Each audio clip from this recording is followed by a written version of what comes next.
हमें केवल अपने बारे में नहीं सोचना चाहिए, हमें अपने पूर्वजों के बारे में भी सोचना चाहिए, जो कि आप लोगों ने सोचा और उनके लिए भागवत जी का कार्य कराया। आप सब साधुवाद के जितने भी यजमान परिवार यहाँ आए, सबका बहुत बहुत स्वागत। और जो नहीं आए वो आप टीवी पर बैठे सुन रहे हैं, प्रेम से अपने पूर्वजों के लिए आपने जो कार्य किया है। और सोमपुरा परिवार का भी बहुत बहुत स्वागत आपका। यहाँ आए, भगवान ने आपको आश्रय दिया और भगवान की गोद में आप बैठे हैं, ये भाव रखिए। साथ ही श्री प्रदीप भाई पटेल जी, पत्नी श्रीमती गीताबेन पटेल जी, पुत्र श्री अक्षय कुमार पटेल जी, बहू श्रीमती जय शिखा पटेल जी, भाई श्री दिलीप भाई पटेल जी, भाभी जी श्रीमती भारती बहन पटेल जी, बहन श्रीमती नैना बहन पटेल जी। आप सब आए हैं, नैना बहन, भारती बहन। गुजरात से हैं आप, नडियाद से, और आप भी अमेरिका से हैं। बड़े प्रेम से श्री विनोद भाई पटेल, समधन जी श्रीमती तरलिका बहन पटेल जी, आप बड़े प्रेम से सब अमेरिका से आए हैं और प्रेम से कथा की गंगा में डुबकी लगा रहे। आप सभी अमेरिका वासियों का बहुत बहुत स्वागत। भागवत जी की कथा सुनने आप आए। देखो, भगवान श्रीमन नारायण यहाँ आकर बैठे, और यहाँ जब भगवान श्रीमन नारायण आए, उसके बाद पहली कथा आप लोगों को भगवान के चरण में बैठ के सुनने का अवसर मिल रहा है। प्रतिष्ठा के बाद यहाँ पर ये पहली कथा आपके द्वारा ही हो रही है। तो भगवान श्रीमन नारायण ने आप सब लोग की पावन सा अवसर आपको मिला।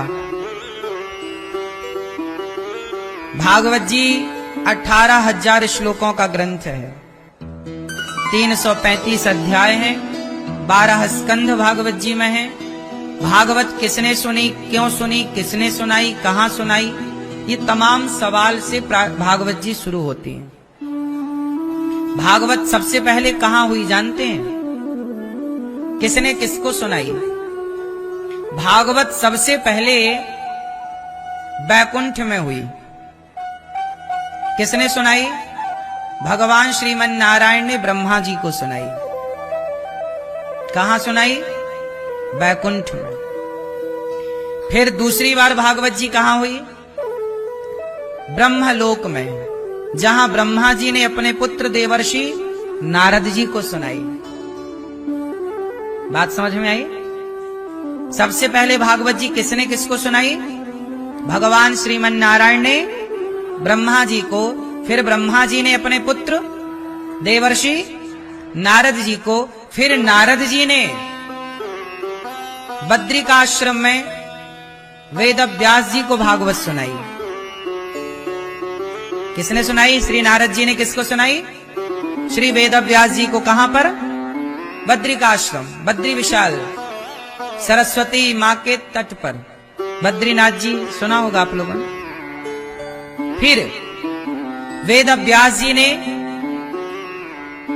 भागवत सुनी, और भागवत सुन करके उन्होंने भागवत जी का विस्तार किया। पहले भागवत जी केवल 4 श्लोकों की थी, अहमेवासमेवाग्रे नान्यद्यत् सत्सत् परम। फिर व्यास जी ने उन 4 श्लोकों को देखा कि भाई हमें तो समझ में आ गई, लेकिन इस सूत्रात्मक दृष्टि समाज के लोग तो नहीं समझ पाएंगे, इनके लिए चाहिए विस्तार। तो 4 श्लोकों को 18,000 श्लोकों के रूप में विस्तार दिया वेद व्यास जी ने। फिर वो विस्तार जब हुआ तो वेद व्यास जी ने भागवत जी पढ़ाई अपने पुत्र शुकदेव भगवान को। किसको पढ़ाई? शुकदेव जी को। शुकदेव जी को पढ़ाई बद्री विशाल में। फिर शुकदेव भगवान ने सबसे पहले भागवत सुनाई राजा परीक्षित को, जब राजा परीक्षित जी को 7 दिन में मरने का श्राप लगा। किसने श्राप दिया? एक संत का अपमान कर दिया राजा परीक्षित जी ने। इसलिए मैं आपसे कहता हूं एक बात बार बार, कि अपमान करने से बचो, कर सको तो सम्मान करो। सम्मान करने से सम्मान बढ़ता है, अपमान करने से अपमान ही तो मिलेगा। इसलिए अपमान किसी का ना हो, सम्मान ही सम्मान हो। राजा परीक्षित जी ने एक संत का अपमान कर दिया, मरा हुआ सांप गले में डाल दिया। उन संत का नाम था श्रृंगी, समीक ऋषि। क्या नाम था? समीक ऋषि के गले में मरा सांप डालकर अपमान कर दिया राजा परीक्षित जी ने। तो समीक ऋषि के पुत्र थे श्रृंगी ऋषि। श्रृंगी ऋषि को लगा कि मेरे पिता का अपमान कर दिया एक राजा ने, तो इतना बड़ा राजा हो गया, इतना धन धान्य का अभिमान करता है कि जंगल में बैठे एक साधु का तूने अपमान कर दिया। जा, मैं तुझे श्राप देता हूं, जैसे तूने मेरे पिता के गले में सांप डाला है, जा आज से 7वें दिन सांप के डसने से ही तेरी मृत्यु होगी। तक्षक नाम के सर्प के डसने से तेरी मृत्यु होगी। अब लो भैया, परीक्षित जी को लग गया श्राप। क्या लग गया? क्यों लग गया? अपमान कर दिया। इसलिए कहता हूं, अपमान कर, आपने देखो, मैं यदि आपका अपमान करूं तो आप श्राप का मतलब क्या है? श्राप का मतलब ये नहीं कि मैं चुल्लू में पानी भरूं, मंत्र पढ़ूं और आपके ऊपर छोड़ दूं। श्राप का मतलब केवल ये नहीं है। श्राप का मतलब है बद्दुआएं। जैसे आप रास्ते चलते किसी व्यक्ति को 2 थप्पड़ मार दो, कमजोर है, कोई दीन है, दुखी है, आपने 2 थप्पड़ मार दिया, आप बलवान हैं, आपने 2 तमाचा मारा, तो आप वो आदमी भले जवाब कुछ ना दिया हो आपको, लेकिन उसकी अंतरात्मा तो दुखी हो गई ना आप किस व्यवहार से। या आपने किसी को गाली दे दी, उसने भले आपको श्राप नहीं दिया, लेकिन उसकी अंतरात्मा दुखी हो गई। वह दुख ही श्राप के रूप में आपको मिलता है, वही श्राप। श्राप का मतलब ये नहीं कि हम आपको चुल्लू में पानी भरें और फेंकें आपकी तरफ, वो श्राप नहीं। यदि मैं आपका दिल दुखाता हूं तो आपकी ओर से मेरे लिए दुआएं, आशीर्वाद ना आएंगी। आपकी ओर से मेरे लिए क्या आएगा? देखो, मैंने तो कुछ नहीं बिगाड़ा इनका, इन्होंने मेरा अपमान कर दिया, भरी सभा में अपमान कर दिया, गाली दे दी, थप्पड़ मार दिया।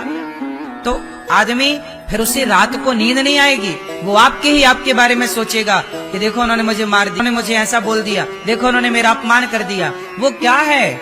वो अपनी ओर से आपकी तरफ क्या भेज रहा है? बोलो, वही तो बद्दुआएं हैं। वो जाएंगी कहां? वो आपका सिग्नल पाके आपकी तरफ तो आएंगी ना। कोरोना बैक्टीरिया, जिसको कोरोना वायरस है, कोरोना का मरीज है, उसके आसपास जो रहेगा कोरोना उसे पकड़ेगा कि नहीं? बोलो हाँ। फिर उसी तरह जैसे बीमारी एक से दूसरे में चली जाती है, ऐसे बद्दुआएं सामने वाले की आप तक आ जाती हैं। इसलिए कहते हैं कि नहीं चाहिए दिल दुखाना किसी का। सदा ना रहा है, सदा ना रहेगा जमाना किसी का, नहीं चाहिए दिल दुखाना किसी का। ये जमाना, ये शोहरत, ये आज के अच्छा समय, ये आज है, कल रहेगा इसकी क्या गारंटी है? बोलो हाँ। आज आपके अच्छे दिन हैं, आज आपकी अच्छी शौकत है, शान है, नाम है, इज्जत है, पैसा है, रुतबा है, ये सदा रहेगा, इसकी कोई गारंटी ले सकता है? रावण का राज्य, रावण की लंका सदा रही क्या? विभीषण का राज, बाली का राज्य, बाली का वैभव सदा रहा क्या? बोलो, किसका रहा? इसलिए किसी का दिल ना दुखाओ। ये कथाएं ये मैसेज देती हैं कि किसी का दिल ना दुखे। इसलिए हम कहते हैं कि अपने व्यवहार को ऐसा रखो, अपने आप को इतना मेंटेन करो अपने व्यवहार को कि आपकी वाणी गलत ना जाए, आपकी दृष्टि गलत ना जाए, वाणी सदा मीठी हो, वाणी सदा सरल हो, सहज। भैया आओ, कोई आपको गाली दे, कोई आपको अपमानित करे, करने दो, वो उसका व्यवहार है। हम क्यों आपकी तरह बने? आप हमें गाली दो तो हम भी आपको गाली दें, तो आप में और हम में अंतर क्या रहेगा? फिर ऐसे नहीं होता। आप लोग तो ये सोचते हो कि तूने मुझे 1 मारा, मैं तुझे 2 मारूंगा। ठीक है, ये भी वहां सही है जहां आतंकवादी हो। हमारे भारत में कोई गलत दृष्टि डाल रहा है, आतंकवादी है, आक्रांता है, वो घुसपैठ कर रहा है, तुम्हारी बहन बेटी के प्रति गलत भाव रख रहा, उसे जरूर आप 2 मारो। लेकिन बेवजह क्यों किसी को सताना, बेवजह क्यों बात बात में झगड़ा करना, क्या फायदा है इसका। अंग्रेजों से लड़ो तो समझ में आए, मुगलों से लड़ो तो समझ में आए, भाई से काहे लड़ते हो भैया, पड़ोसियों से क्यों लड़ते हो, परिवार से क्यों लड़ते हो, पाकिस्तानियों से लड़ो तो समझ में आए, बांग्लादेश के लोगों आतंकवादियों से लड़ो तो समझ में आए, भाई से काहे लड़ते हो, परिवार से काहे लड़ते हो, बहू और सास से काहे लड़ते हो, जेठानी और देवरानी से काहे लड़ते हो। ये आपसी की जो लड़ाइयां हैं, मैं इसकी बात कर रहा हूं कि इन लड़ाइयों से बचो। लड़कर के दिमाग खराब ही होता है, फ्रेश तो होता नहीं है। इसलिए किसी का दिल यदि हमने दुखाया है तो याद रखिएगा ये पृथ्वी गोल क्यों है। आप जहां, गोल का मतलब है कि हम जहां से चलते हैं वहीं आके खड़े हो जाते हैं। ये बात सही है कि गलत है, बोलो हाँ। उसी तरह यदि मैंने आपको एक गाली दी मैया, तो 1 साल बाद, 2 साल बाद, 5 साल बाद वो गाली लौट के मेरे पास जरूर आएगी। ये बात सही है कि नहीं। मैंने आपको गाली दी तो कोई होगा जो मुझे गाली देगा। हिसाब तो ईश्वर के यहां देर है, अंधेर नहीं है। आपने किसी को एक थप्पड़ मारा होगा, मार लो, आज मजा आ रहा है ना, पर कल वो थप्पड़ लौटेगा जरूर। जो व्यवहार आज आपका है, सास को आपने 2 थप्पड़ मार दिया, बूढ़ी सास थी, पानी नहीं दिया, भूखी रखा, ठीक है आज आपके दिन हैं, कर लो, लेकिन ये व्यवहार वापस आएगा आपके लिए। समय तो सबका बदलता है ना मेरी माँ। दशरथ जी ने श्रवण कुमार को मारा, भले धोखे से मारा, तो श्रवण के माँ बाप का दिल दुखा के नहीं, बोलो हाँ। अब तुम किसी के बेटे की जान ले लो तो उसके माँ बाप तुम्हें आशीर्वाद छोड़ ही देंगे, जा बेटा खुश रह, नहीं। श्रवण के माँ बाप का दिल क्या हुआ, दुखा, बेचारे तड़प गए और तड़प तड़प के मर गए। तब क्या हुआ, श्रवण के माँ बाप जब मरे तो श्रवण के माँ बाप ने कहा, दशरथ जी हम तुम्हें श्राप नहीं दे रहे हैं, लेकिन अब ना दें तो भी तुम बचोगे नहीं। जैसे हम तड़प रहे हैं पुत्र के लिए, तुम भी तड़पोगे अपने पुत्र के लिए। यही हिसाब है साहब। सोचिए कि विधि का विधान भगवान के पिता पे लागू रहा। राम तो भगवान हैं और भगवान के पिता दशरथ जी हैं, तो विधि का विधान जब भगवान के बाप पे लागू रहा तो हम पर और आप पर लागू ना होगा विधि का विधान। ये गोल है ना, लौटेगा जरूर। आज दशरथ जी ने किसी का बेटा छीना है तो उनका भी बेटा छीना जाएगा। आज दशरथ जी ने किसी माँ बाप को रुलाया है तो उन्हें भी रोना पड़ेगा। यही है विधि का विधान। क्यों मैया, समझ में आ रही है? इसलिए कहता हूं कि ऐसा बोलो कि किसी का दिल ना दुखे। बोली में बड़ी ताकत होती है ना। एक होती है बोली और दूसरी होती है गोली। बताओ किसके घाव ज्यादा अंदर तक जाते हैं, कौन ज्यादा परेशान करती है, गोली के बोली? बोलो। गोली के घाव तो फिर भी भर जाएं, गोली से मारो तो आदमी एक बार में मर जाए, पर बोली से तो आदमी रोज मरता है। भर जाते हैं वो घाव जो बनते हैं गोली से, पर वो घाव नहीं भरते जो बनते हैं कड़वी बोली से। इसलिए कहता हूं शब्दों को संभाल कर बोलिए। शब्दों को, क्यों मैया, शब्दों को शब्द संभाल के बोलिए।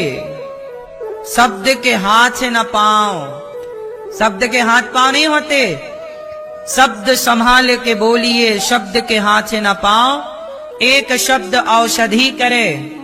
एक शब्द होता है जो औषधि का काम करता है और एक शब्द करे घाव। एक शब्द घाव कर देता है और एक शब्द औषधि का कार्य करता है। इसलिए आप जैसे भक्तों से हम यही कामना करते हैं कि कोई आपका कितना भी दिल दुखाए, कोई आपको कितना भी परेशान करे, लेकिन आपके भीतर इतनी दया होनी चाहिए कि आप उसके प्रति कभी गलत ना सोचें। जब आप किसी के लिए गलत नहीं सोचते तो भगवान आपके साथ गलत नहीं होने देते, क्योंकि न्याय तो अंत में ईश्वर करेंगे ना। गीता में यही तो कहा भगवान, तू कर्म कर, कर्मण्येवाधिकारस्ते मा फलेषु कदाचन, तू कर्म कर मैं फल दूंगा। न्यायाधीश कौन है? तुमने किसी का मर्डर कर दिया, तुमने किसी की चोरी कर दी, तुमने किसी के साथ दुराचार कर लिया, अब ये बताओ कि मर्डर करने वाला, चोरी करने वाला, बलात्कार करने वाला, इन तीनों को या और भी अपराधियों को सजा देने का अधिकार आम जनता को है कि जज को है? बोलो, न्यायाधीश को है ना? बोलो हाँ। आज न्यायाधीश होता है, पहले के जमाने में राजा होते थे, तो राजा न्याय करता था और राजा दंड देता था। बोलो हाँ। उसी तरह हमने कोई भी अपराध किया होगा, अंत में हमारा केस ईश्वर की अदालत में जाएगा जरूर, और अंतिम न्यायाधीश कौन होंगे? बोलो, भगवान श्रीमन नारायण। भगवान नारायण न्यायाधीश हैं। अब आप कहते हैं कि लोग दुखी हैं, कुछ लोग दुखी हैं, कुछ लोग सुखी हैं। भगवान कभी किसी को दुख नहीं देते। क्यों जी देते हैं? बोलो, भगवान किसी को दुख नहीं देते, भगवान किसी को सुख नहीं देते, भगवान तो केवल न्याय करते हैं। राम झरोखा बैठ के सबका मुजरा लें, और जाकी जैसी चाकरी ताको दैसो दें। भगवान तो केवल न्याय करते हैं, और न्याय ये करते हैं, आपने जो किया है, आपका किया सामने आकर खड़ा होगा, उसके अकॉर्डिंग आपको अच्छा या बुरा मिल जाएगा। बात समझ में आई? भगवान क्या करते हैं? सिर्फ न्याय। जैसे न्यायाधीश किसी को फांसी की सजा दें, तो वो कोई पर्सनल दुश्मनी थोड़ी है न्यायाधीश की उस अपराधी से, पर वो अपराध ऐसा किया है कि मृत्यु दंड देना पड़ेगा। ऐसे ही हम 84 के कुत्ता बना, कोई बिल्ली बना, कोई गधा बना, कोई मनुष्य बना, कोई क्यों बना, कोई अमीर क्यों है, कोई गरीब क्यों है, कोई रोगी क्यों है, कोई स्वस्थ क्यों है, सब एक से क्यों नहीं है? भाई, सब अमीर ही अमीर होते ना, या सब गरीब ही गरीब होते? सब स्वस्थ ही स्वस्थ होते? कोई रोगी क्यों है, कोई लंगड़ा क्यों है, कोई बहरा क्यों है? सब एक से होते। सबको बच्चे हो रहे हैं तो सबको ही बच्चे होते, फिर बिना बच्चे का कोई क्यों है? सबकी आंखें हैं तो सबकी आंखें होती, फिर कोई अंधा क्यों है? सबके घर हैं तो सबके घर होते, कोई बिना घर का क्यों है? बोलो भाई, इसका मतलब है कि ये संसार में जब ईश्वर भेजते हैं तो अमीर गरीब भगवान नहीं बनाते, स्वस्थ और रोगी भगवान नहीं बनाते। ये आपके कर्मों के अकॉर्डिंग आपको नेक्स्ट चीजें प्राप्त होती हैं, अगली चीजें मिलती हैं। आपने पुण्य किया, आपने परोपकार किया, दान किया, तो भगवान आपको धनवान बनाते हैं। आपने किसी को दिया कुछ नहीं, लिया ही लिया है, तो भगवान गरीब बनाते हैं कि भाई तुम दो दो रोटी को तड़पोगे, तरसोगे। जब तुम्हारे पास था तब तुमने किसको दिया? अपना खाया, अपना मौज किया, बस किसी को नहीं दिया तुमने। कभी भूखे को भोजन कराया नहीं, कभी प्यासे को पानी पिलाया नहीं, तो फिर कौन दे तुम्हें? जब था तब तुमने कितना दिया? इसलिए जब है तो पानी बाढ़े नाव में, घर में बाढ़े दाम, दोनों हाथ उलीचिए यही सयानो काम। आज समय अच्छा है साहब, तो खूब अपने हाथों से दान पुण्य करो। आंखें हैं तो खूब भगवान का दर्शन करो, पांव हैं खूब धामों की यात्रा करो। एक दिन ये हाथ काम ना करेंगे, एक दिन ये पांव काम ना करेंगे। इसलिए हर चीज का सदुपयोग करो, इसी के हिसाब से ईश्वर सब कुछ देते हैं। तुमने अच्छा जो किया उसका अच्छा दे दिया, बुरा किया बुरा मिल गया। अब आप यहां मेरे से एक सवाल कर सकते हैं कि महाराज जी, जब हमारे ही कर्मों का फल हमें मिलता है, अच्छे का अच्छा और बुरे का बुरा, तो ये सवाल आपसे है कि फिर हम भक्ति क्यों करते हैं? फिर भगवान की भक्ति की क्या जरूरत है? जब कर्मों का ही फल मिलता है व्यक्ति को, अच्छे का अच्छा और बुरे का बुरा, तो भक्ति क्यों करते हैं? चलो सवाल आप लोगों से उत्तर दो। आपको आज जो मिला, अच्छा या बुरा, वो किसके बल पर मिला? आपने अच्छे कर्म किए होंगे तो वृंदावन मिला, धन धान्य से आप परिपूर्ण हैं, अच्छे कर्म होंगे आपके। बुरे कर्म होंगे उनके जो दो दो रोटी को तरस रहे हैं, तड़प रहे हैं, कपड़े पहनने को तरस रहे हैं, तड़प रहे हैं। सवाल आपसे है कि आपको वह कर्मों का ही तो फल मिला, अच्छे कर्म होंगे आपके पिछले, हमारे कोई पुराने कोई अच्छा कर्म हो गया होगा तो बिहारी जी ने वृंदावन धाम में गोद में बिठा रखा है। इस जीवन में तो कोई अच्छा कर्म नहीं हुआ होगा, कोई रहा होगा। अब मुझे एक प्रश्न का उत्तर आप लोग दो कि जब कर्मों का ही फल मिलता है प्रत्येक व्यक्ति को, अच्छे का अच्छा बुरे का बुरा, तो फिर भक्ति क्यों करते हैं लोग? कर्मों का ही बल भोगते रहे, भक्ति की क्या जरूरत है? चलो आप बताओ, भक्ति क्यों करते हैं, किसके लिए?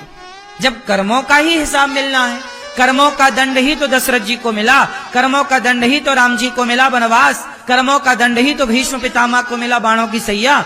जब कर्मों का दंड ही सबको भोगना है, अच्छे का अच्छा बुरे का बुरा, तो भक्ति क्यों करें? आप बताओ मैया, आप बताओ मेरी माँ, बताओ। सफेद बालों वाली मैया बताएंगे, बताओ मेरी माँ। बैठे बैठे, अरे आपके बगल वाली मैया, हाँ मैया बता, भक्ति क्यों करें? हाँ क्या के लिए? मन शांत के। मैया आप बताओ, झोले वाली मैया।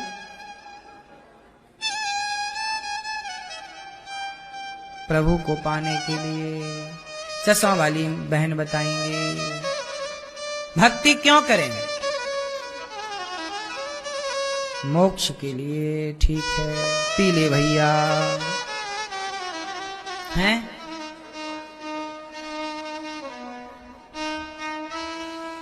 हर व्यक्ति अपने कर्मों का ही फल भोगता है, अच्छे का अच्छा और बुरे का।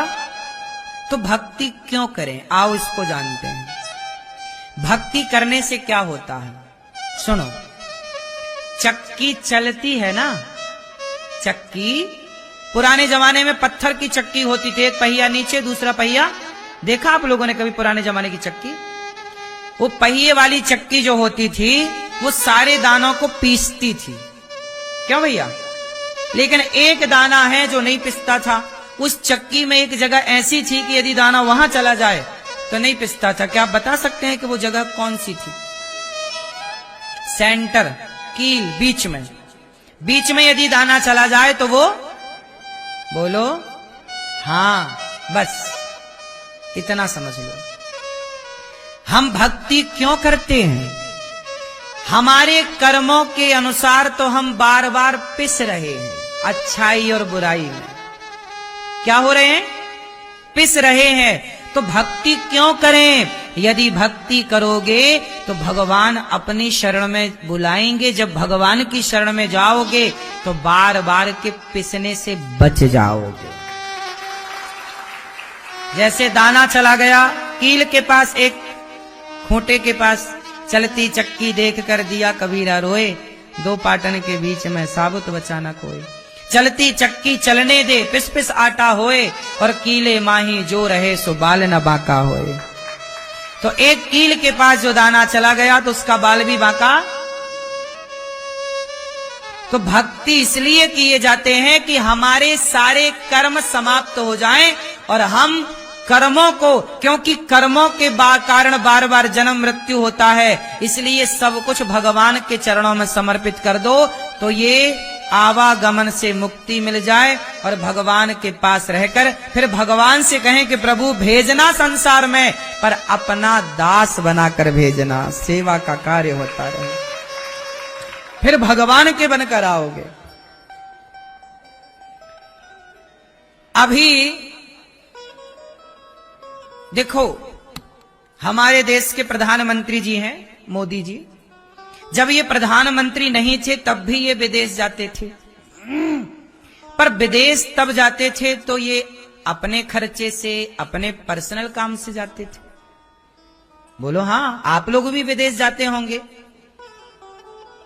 तो अपने खर्चे से ना जाते हैं, अपनी कामनाओं के लिए जाते, अपने काम के लिए, भाई वहां हमारा काम है, या हम इस काम के लिए जा रहे हैं, बिजनेस के लिए जा रहे हैं, व्यापार के लिए जा रहे हैं, फला फला काम। जाना आना तो पहले भी था, लेकिन मोदी जी का अब जो जाना आना है वो पहले की तरह नहीं है।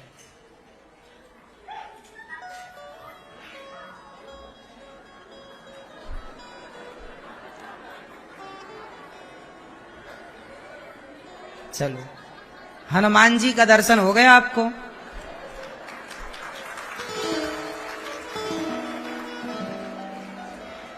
तो कुल मिलाकर कहना यह है कि पहले मोदी जी अपने तरफ से जाते थे, अपने खर्चे से, अपने पर्सनल काम से, लेकिन अब किसके प्रतिनिधि बनकर जाते हैं? बोलो। अब जो निर्णय होता है, जो वो कहते हैं, वो भारत की तरफ से कहते हैं। जाते हैं तो किसकी तरफ से जाते हैं? अब वो जाते हैं तो ये मान लिया जाता है कि पूरा भारत जा रहा है, वो भारत के प्रतिनिधि बनकर जा रहे हैं। बात सही है कि गलत है?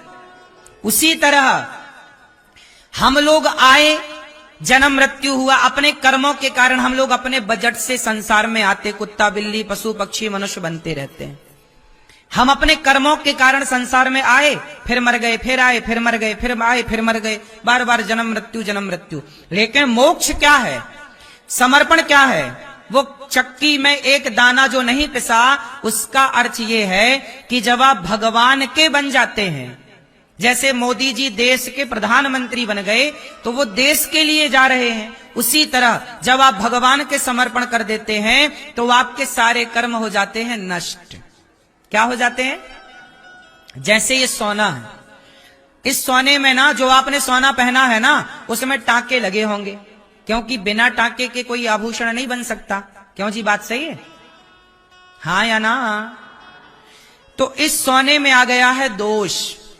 कौन सा दोष? टांके लग गए, इसका कैरेट हो गया कम। शुद्ध सोना तो 24 कैरेट का है, पर आभूषण 23 में और 22 में और 18 कैरेट में भी होते हैं। लेकिन क्या करें कि अब इसको फिर से हम भट्टी पर डाल दें तो क्या हो जाएगा? ये फिर से क्या होगा? फिर 24 का हो जाएगा कि नहीं? बोलो हाँ। उसी तरह हम लोग संसार में आए ना, तो अभी अपने जन्म मृत्यु कर्म के कारण आए, लेकिन जब हम समर्पण की आग में जल जाते हैं, भगवान के चरणों में आत्म समर्पण कर देते हैं, तो जैसे भट्टी में जाने से सोने का दोष नष्ट हो जाता है, ऐसे भगवान के चरणों में समर्पण करने से व्यक्ति का दोष समाप्त हो जाता है और व्यक्ति हो जाता है निर्दोष। और जब निर्दोष होता है तो भगवान स्वीकार करते हैं, और फिर वो संसार में आता है तो भगवान का प्रतिनिधि बन करके आता है। वही है मोक्ष। मोक्ष का मतलब ये नहीं कि आपका जन्म ना हो दोबारा, नहीं। हम तो भगवान से कहते हैं, प्रभु हमें धरती पे बार बार भेजना, लेकिन अपना बना करके भेजना, ताकि शरीर मन बुद्धि आपकी और आपके भक्तों की सेवा में इसी तरह से लगा रहे। मोक्ष का मतलब ये नहीं कि हम जाएं भगवान के धाम में बैठे रहें। क्या करेंगे? अपन काम करने के आदी हो गए हैं। मोक्ष मिल जाए बैठे बैठे तो कुछ ना हो, इसलिए अपने को तो चाहिए काम। तो भगवान से यही कहें, प्रभु भेजो और अपने भक्तों की सेवा दो, यही मोक्ष है। तो हम लोग अभी, आप लोग संसार में आए ना, अपने बजट से आए हैं। आपका पुण्य था, आप आ गए मनुष्य बनकर। थोड़ा पुण्य कम था तो थोड़ा दुखी भी है, परेशान भी है, संसार की परेशानियां भी लेके जूझ रहे हैं आप लोग। थोड़ा आप लोगों का बजट कम था, है ना भाई। कुछ बच्चे होते हैं ना, पैदा होते ही सोने की चम्मच से दूध पीते हैं, बड़े बड़े घरों में पैदा हो गए। और कुछ बच्चे होते हैं फुटपाथ पे रहने वाली मैया से पैदा हो जाते हैं। वो मैया साड़ी का झूला बना के साड़ी के झूले में झुलाती है, पेड़ की डाल में बांध देती है, एक समय पर दो बच्चे पैदा हुए, एक अमीर के घर, एक गरीब के घर। बताओ, उन बच्चों ने तो पैदा होते ही ना कोई पाप किया ना कोई पुण्य किया, लेकिन दोनों बच्चे, एक अमीर हो गया एक गरीब हो गया जन्म लेते ही। ये बात सही है कि गलत है? मुझे प्रश्न का उत्तर दो कि एक गरीब कैसे हो गया जन्म लेते? उसने तो कोई कर्म नहीं किया, अभी तो पैदा ही पैदा हुआ है, कोई कर्म तो हुआ नहीं। फिर वो अमीर कैसे हो गया एक, और एक गरीब कैसे हो गया? क्योंकि उसके पिछले बजट से ये सब कुछ मिला है। आपके पास जितना बजट होता है, पत्नी अच्छी मिल जाए तो आपका बजट अच्छा था। कम बजट है मतलब चाइना मॉडल मिल गई। सस्ती वाली भी तो है बाजार में, मैं मायके चली जाऊंगी, तुम देखते रही हो, ये सबसे थर्ड क्वालिटी की चाइना मॉडल। बेटा बहुत अच्छा है आपका, ब्रांडेड है, और बेटा आपको मार रहा है, डांट रहा, गालियां दे रहा, मतलब सब सस्ता वाला मिल गया, मिला है सस्ता। क्यों भैया? आपके पति बहुत अच्छे हैं, रोज आपको आई लव यू बोलते हैं, आपके पति ब्रांडेड हैं, अच्छे हैं, प्यार करते हैं, और आपके पति रोज पौआ पी के आए, झूम बराबर झूम शराबी, दो थप्पड़ और जमाया, मतलब ये सब सस्ता चाइना मॉडल। सस्ता आदमी मिला है आपको। क्यों भैया? तो ब्रांडेड हैं आप लोगों के, सस्ते वाले हैं? तो अब ये देख लो, ये आप डिसाइड करो। कुल मिला के आपके बजट पर निर्भर होता। आपने अच्छे पुण्य किए, बजट मतलब काहे का? पुण्य। पायो जी मैंने राम रतन धन, पैसा मतलब पैसा नहीं, राम नाम भी पैसा है। धन मतलब ये केवल इसे धन नहीं कहते कि पैसे को हमने इसे धन मान लिया, केवल ये धन नहीं है। भक्त जन किसे धन मानते हैं? पायो जी मैंने राम रतन धन। तो आपके पास जो भजन का धन है, पुण्य का धन है, आपके पुण्य से अच्छा पति मिलता है, आपके पुण्य से अच्छी पत्नी मिलती है, आपके पुण्य से अच्छा पुत्र मिलता है, आपके पाप से आपको थर्ड क्वालिटी के लोग मिलते हैं। पूर्व जन्म के पाप से। अब जैसे आप लोगों को कथा अच्छी लग रही है, किस किस को अच्छी लग रही है? कथा अच्छी लग रही है तो ये आपका पुण्य है, इसलिए कथा अच्छी लग रही है। और जिसे कथा अच्छी नहीं लगती उसका सुनो। किसे कथा अच्छी नहीं लगती? पूर्व जन्म के पाप से। पूर्व जन्म के पाप से हरि चर्चा न सुहाए। पूर्व जन्म के पाप से हरि चर्चा न सुहाए, यही कारण कुत्ता भय घर घर डंडा खाए। जैसे कथा अच्छी नहीं लगती, भगवान का नाम अच्छा नहीं लगता, भगवान का भक्त अच्छा नहीं लगता, ये कुत्ते कौन है? भाव भाव भाव भाव दिन भर भौंकते काहे हैं? ये सब पिछले जन्म में मनुष्य थे, इन्हें भी अवसर मिला था, लेकिन इनका मन कथा में नहीं लगता था, दिन भर प्रपंच करते थे। तो भगवान ने कहा कुत्ता ही बनो, तो कुत्ता बना दिया। कुछ लोग चोरी करते हैं, चप्पल चुरा के ले जाते हैं कथा सुनने वाले श्रोताओं की। इनको भगवान बिल्ली बनाते हैं, बिल्ली चोरी से दूध पी जाती है। करो चोरी अब। जिनका मन पैसे में लगा रहता है, पैसा पैसा पैसा, वो सांप बन जाते हैं। मणि उन्हीं के पास होती है ना, पैसे का काम सांप के पास। सबसे अमीर सांप ही होता है, मणि होती है ना उसके पास। बोलो हाँ। तो आपको सांप बनना है तो पैसे में मन लगाओ, बिल्ली बनना है तो चप्पल जूते चुराओ, मोबाइल चुराओ, और ये सब चैन वैन चुराते हैं ना लोग। कुत्ता बनना है तो कथा ना सुनने से, भगवान के चरणों में प्रीति ना होने से कुत्ता बन जाता है व्यक्ति। और सारी जिंदगी भगवान का भजन ना कर बोझा ढोता रहे ढोता रहे, बोझा ढोने वाला क्या बनता है? गधा। आजकल तो गधों की भी कीमत हो गई है। बाबा जी दूध पी रहे हैं गधे का, गधी का। तो गधा कौन बने? जो बोझा उठाते रहे वो क्या बने? दिन भर बोझा, दिन भर हाय पैसा, परिवार का बोझा, ना कीर्तन में मन, ना भजन में मन, ना ध्यान में मन, ना कहीं, बस भागे जा रहे, सब गधा बनेंगे। क्यों मैया? और जो ज्यादा ऐसे ऐसे चलते हैं। ये लोग क्या बनते हैं बताओ? बोलो। ऊंट। आया ऊंट पहाड़ के। ज्यादा घमंड करने वाले लोग, अभिमान में जीने वाले लोग ऊंट बनते हैं। भाई भगवान अच्छा, बड़ा घमंड है, आया चल तुझे ऊंट बनाता हूं। क्योंकि सबकी चाबी भगवान के पास है। वो चाहे गधा बनाए, बिल्ली बनाए, तुम कर क्या सकते हो? और जो लोग गुटखा तंबाकू खा रहे हैं, मुंह गंदा बिल्कुल नाला बनाए अपने मुंह, इनको भगवान क्या बनाते हैं? सुअर। क्योंकि ये लोग वही खाते हैं। दिन भर गुटखा खा रहे हैं, दाने दाने में केसर का दम, इस चक्कर में पूरा मुंह को नाला बना रखा है। क्यों?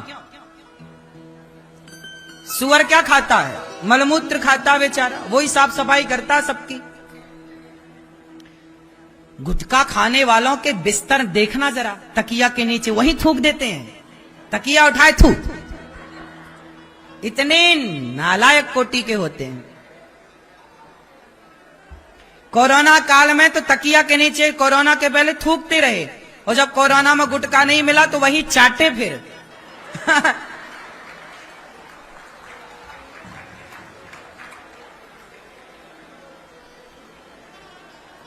इस तरह से लोग अपना जीवन बिगाड़ रहे हैं। गुटखा खाना, अच्छा गुटखा खाना सही है कि गलत है?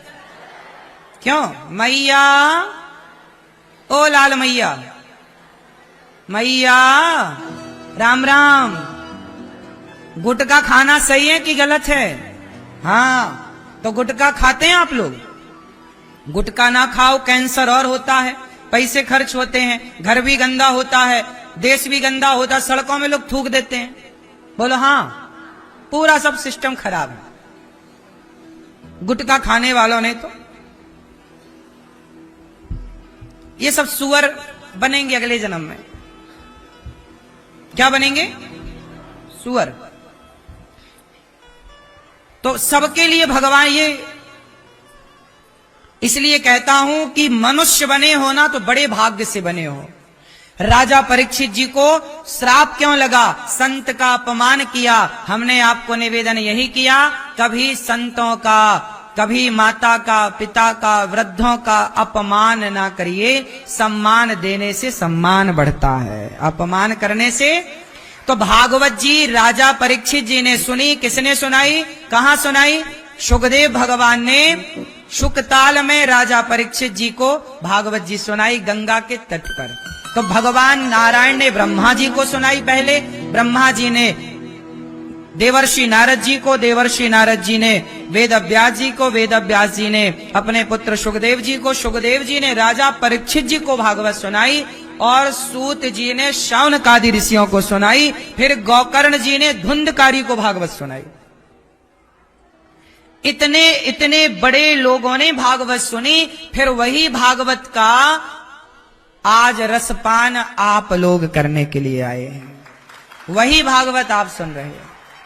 भागवत जी के 6 अध्यायों में महिमा गाई व्यास जी ने। सच्चिदानंद रूपाय विश्वोत्पत्त्यादि हेतवे तापत्रय विनाशाय श्री कृष्णाय वयं नुमः।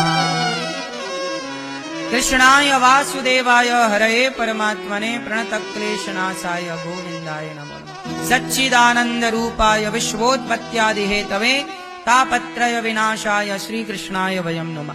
सच्चिदानंद, सतचित आनंद, विश्वोत्पत्त्यादि हेतवे विश्व की उत्पत्ति पालन संहार, तापत्रय विनाशाय दैहिक दैविक भौतिक दुख विनाशाय, इनका नाश करने वाले भगवान। सारे कष्टों को कौन दूर कर सकता है? भगवान का नाम है सच्चिदानंद। क्यों? क्योंकि वो सत्य, सत है। चित, चित मीन्स प्रकाश स्वरूप। आनंद मतलब आनंद के सागर। क्या करते हैं भगवान? क्यों भगवान जी क्या करते हैं बेटा बताओ? कुछ काम धाम करते हैं भगवान के? बस क्षीर सागर में लेटे ही रहते हैं। क्या काम करते हैं? जगत का कल्याण। क्यों भैया? ओ भैया भगवान क्या करते हैं? मोबाइल चलाने वाले भैया बोलेंगे भगवान क्या करते हैं? भगवान करते क्या है? आप बताइए।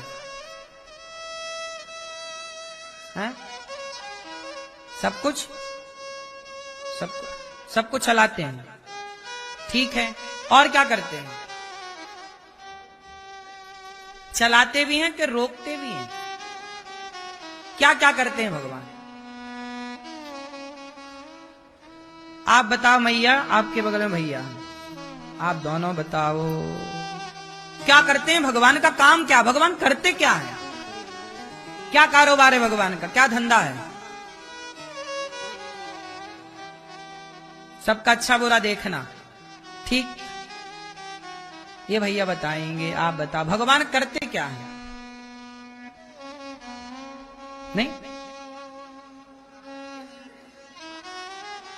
हाँ, मैया बोली भगवान 3 काम करते हैं। सृष्टि उत्पन्न करना, सृष्टि का पालन करना और सृष्टि का संहार करना।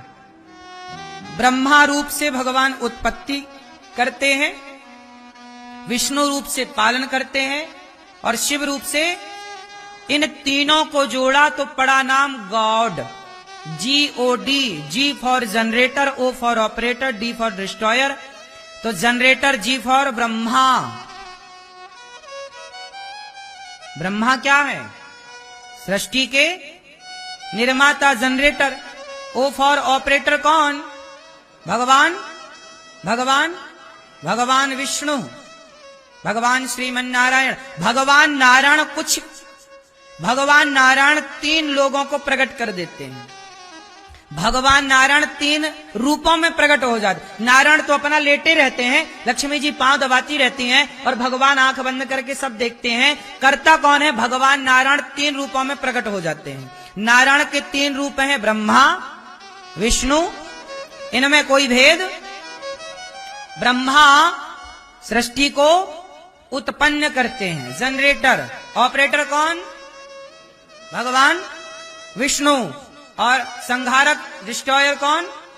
भगवान शंकर। Brahma Vishnu GOD, God. यही है गॉड का फुल फॉर्म। यही है ईश्वर का काम। क्या करना? उत्पन्न करना। कैसे उत्पन्न करना? भगवान का हेड ऑफिस कहां है? आप बताओ। भगवान हेड ऑफिस कहां बनाए हैं? भगवान का हेड ऑफिस कहां है? बता। हाँ मैं ये बता। शिव जी हेड, शंकर जी संहार करने वाले हैं। बनाते कहां बैठ के हैं? हेड ऑफिस का मैया बताएंगी हमारी। ब्रह्माणी रुद्राणी तीनों बैठी, बीच वाली मैया बताएंगी। भगवान सृष्टि कहां बैठ के कर? भगवान का हेड ऑफिस कहां है? हाँ है क्षीर सागर, वो हेड ऑफिस है। आप काम करती थी वहां क्या पहले?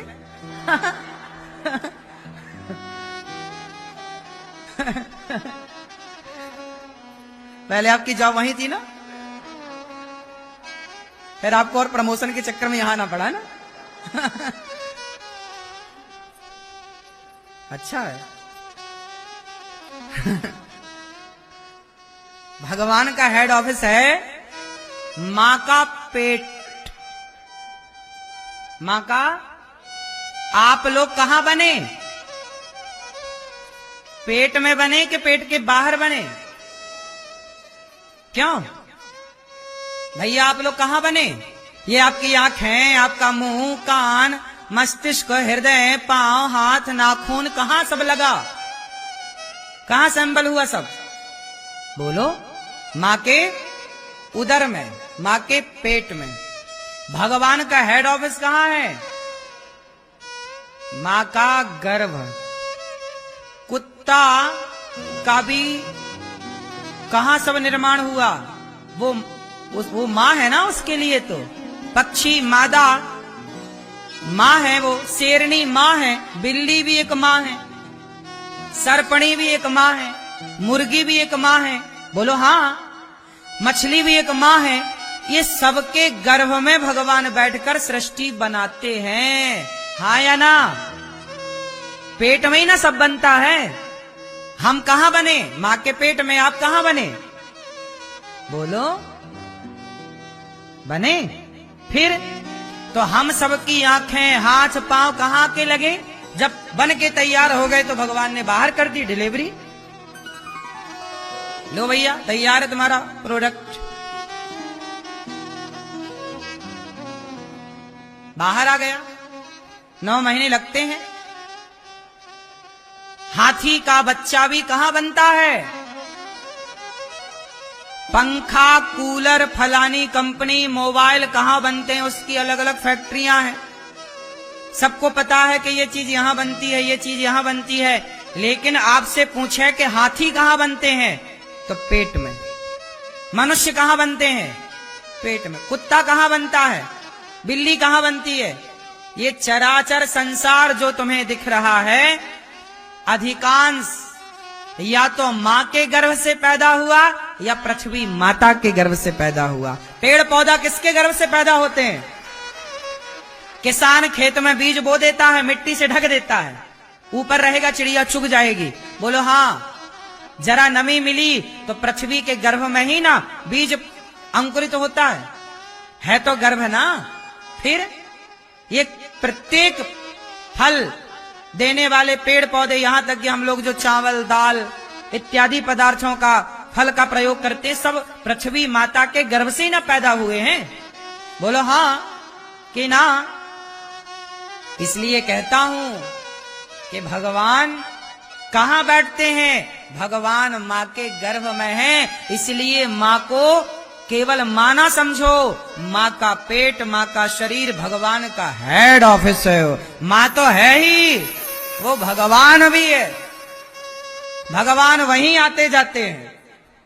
कितना काम हुआ, क्या क्या बना, क्या क्या नहीं बना, पूरी नजर भगवान की पेट में होती है, क्योंकि यहीं से सृष्टि का निर्माण है। सही है कि गलत है? क्यों? तो भगवान का हेड ऑफिस कहां? मां का गर्भ है। कौन रहता है मां के गर्भ में? भगवान ने प्रकट किया, बच्चे को बनाया, लेकिन देखो पालन भी करते हैं। भगवान को जन्म प्रकट तो किया, बनाया, पालन भी तो किया। मां के पेट में बच्चा बनता है, केवल बच्चा नहीं बनता, बच्चे के लिए मां के पेट में दूध भी बनता है। मतलब मां के शरीर में जब बच्चा पैदा होगा तो पिएगा क्या? रोटी खा नहीं सकता पैदा हुआ बच्चा, मुर्गी अंडा खा नहीं सकता पैदा हुआ बच्चा, उसके लिए तो अमृत क्या है? मां का। इसलिए भगवान बच्चा तो बनाते हैं, बच्चा क्या पिएगा? बच्चे के लिए दूध भी बनाते हैं। इसलिए भगवान पालनहार हैं। हर बच्चे का पालन मां का दूध पिलाकर करते हैं। इसलिए भगवान पालनहार हैं। सृष्टि करता है और पालनहार है कि नहीं? दूध की व्यवस्था कौन किया था आपके लिए? लोग कहते हैं कि भगवान दिखते नहीं, भगवान की कृपा। अरे भाई, चमत्कार। आप कहो कि महाराज जी भगवान को हम कैसे माने कि भगवान है? चमत्कार क्या है? अरे भैया, मां के पेट में बच्चा था, तब मां के आंचल में दूध नहीं था। क्यों जी? क्या बच्चा होने से पहले मां के आंचल में दूध आ जाता है? जैसे ही पेट में था तो भगवान को पता भी जरूरत नहीं है, पेट में ही है, उसका नरा जोड़ा रहता मां के शरीर से। जो मां खाती अपने आप नाभि के द्वारा। बच्चे का पहला मुंह क्या होता है जानते हो? आपका पहला मुख क्या है? आप सबका पहला मुंह क्या है?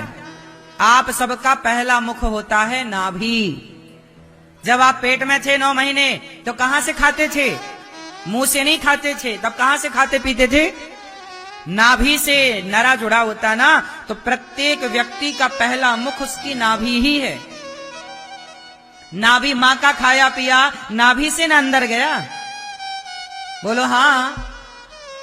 तो देखो ये ईश्वर की क्या रचना है, क्या भगवान की संरचना है। फिर क्या हुआ? जैसे ही आप बाहर आए दूध आ गया, थोड़ा बड़े हुए दांत आ गए, और बड़े हुए, आपके दांत गिर गए, नए कंपनी वाले ब्रांडेड दांत आ गए। किसकी व्यवस्था चल रही है? ये पालन कौन कर रहा है? आप कहते हो हम सब करते। अच्छा, तुम सब करते तो दांत भी लगवा लेते। फिर भगवान ने दांत दिए ना आपको कि नहीं?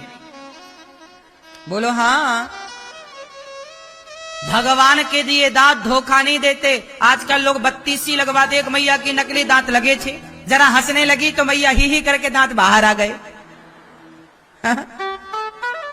तो ये दांत तो सांसारिक दांत धोखा दे देते हैं हंसने में। बोलो हाँ। फिर एक मैया बोली हमारे दांत गुम गए, कहीं रख दिए, गो खो गए। ये लो, अब भगवान के दांत थोड़ी गुमते हैं, भगवान ने सब फिक्स कर रखा। क्यों जी? क्या ईश्वर की लीला है। आप लोग कहते हैं भगवान का चमत्कार दिखाओ। अरे माँ के पेट में बच्चा था तब दूध नहीं था, बाहर आया दूध की धार बह गई। क्या ये चमत्कार तुम्हें नजर नहीं आता? क्या ईश्वर की व्यवस्था तुम्हें नजर नहीं आती? ये व्यवस्था कोई तुम्हारे बाप ने बना दी कि ईश्वर ने बनाई? क्यों मैया, ये व्यवस्था किसकी है? फिर लोग कहते हैं भगवान कहाँ है? अरे भाई, तुम्हारी आंखें नहीं है तो हम क्या करें? ईश्वर तो रोज सृष्टि का पालन कर रहे हैं, रोज सृष्टि उत्पन्न कर रहे हैं, रोज संहार कर रहे हैं। आज भी किसी बच्चे का जन्म हुआ होगा, आज भी कोई स्त्री गर्भवती हुई होगी, आज भी किसी की मृत्यु हुई होगी। तो रोज सृजन चल रहा है, रोज पालन चल रहा है, रोज संहार चल रहा है। हाँ या ना? आप लोग बच्चे से बूढ़े हो गए, क्या हुआ? आपका शरीर आपको पता ना चला, और आप लड़कपन से जवानी, जवानी से बुढ़ापा। आपका शरीर भी तो परिवर्तनशील है, आप में भी तो परिवर्तन हुआ। आप भी तो बने और बिगड़ गए। बने मतलब जवानी थी, बने, फिर जवानी ढली, बुढ़ापा बिगड़ गया, जवानी बिगड़ी तो बुढ़ापा मिला। लड़कपन गया तो जवानी मिली, जवानी गई तो बुढ़ापा मिला। यही तो है क्रम। तुम पता नहीं लग रहा तुम्हें, जितनी देर में हम यहाँ बैठे हैं, आप जितनी देर से यहाँ बैठे हैं, इतनी देर में तो आपके शरीर में ना जाने कितने सेल बन गए, और इतने देर में ना जाने कितने सेल बिगड़ गए।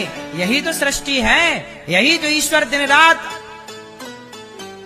हर सेकंड सेकंड के 100वें हिस्से में हर क्षण परमात्मा कार्य कर रहा है। एक क्षण भगवान को विश्राम नहीं, भगवान आराम नहीं करते, काम में लगे रहते हैं। ब्रह्मा जी उत्पन्न करने में ऐसा थोड़ी एक बार उत्पन्न कर दिया, नहीं। आज भी बहुत सारी स्त्रियां गर्भवती हुई। अब वो आज से जैसे ही गर्भवती हुई तो उनका पेट में क्रम चालू हो गया। आज से कोई रोज तो ये क्रम चल रहा है, कभी रुका कभी थमा, कोई रोक सकता है? रोज बच्चे पैदा होते हैं, रोज संहार होता, रोज कोई ना कोई मरता। इतने बड़ा संसार है, हजारों लोग रोज मर रहे हैं, हजारों लोग रोज आ रहे हैं, हजारों लोग रोज।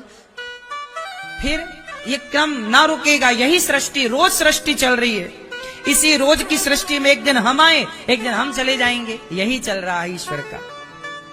हाँ, रचा है सृष्टि को जिस प्रभु ने, वही ये सृष्टि चला रहे हैं। जो पेड़ हमने लगाया पहले, जो वृक्ष हमने लगाया पहले, उसी का फल हम अब पा रहे हैं।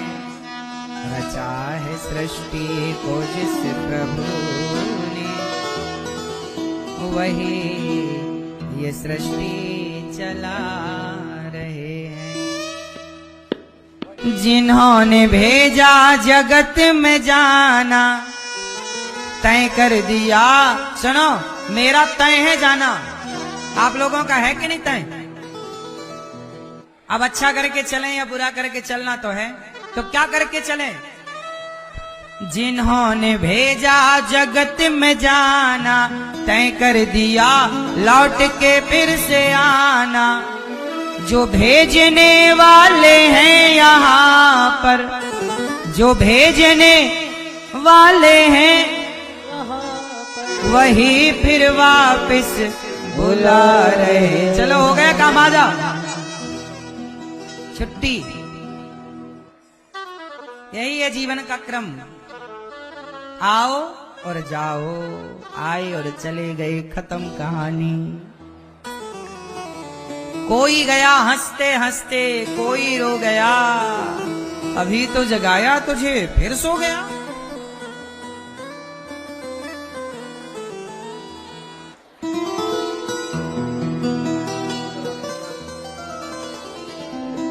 श्री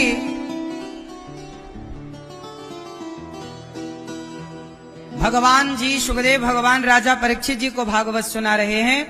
और यही भागवत एक बार